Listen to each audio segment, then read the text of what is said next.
ವಿಜಯನಗರ ಸಾಮ್ರಾಜ್ಯವು ದಕ್ಷಿಣ ಭಾರತದ ಇತಿಹಾಸದಲ್ಲಿ ಒಂದು ಸುವರ್ಣ ಅಧ್ಯಾಯ ಎಂದು ಹೇಳಬಹುದು.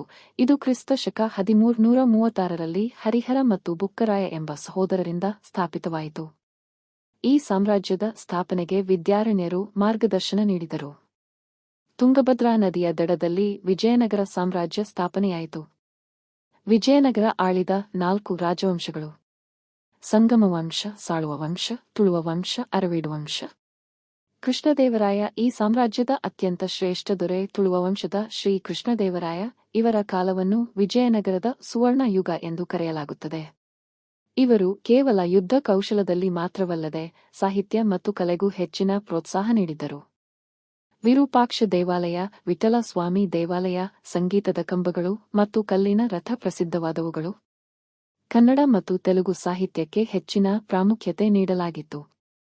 ಈ ಮಾಹಿತಿ ನಿಮಗೆ ಇಷ್ಟವಾದರೆ ಲೈಕ್ ಮತ್ತು ಶೇರ್ ಮಾಡಿ ಮತ್ತು ಹೆಚ್ಚಿನ ಮಾಹಿತಿಗಾಗಿ ನಮ್ಮ ಚಾನೆಲ್ಗೆ ಸಬ್ಸ್ಕ್ರೈಬ್ ಆಗಿ.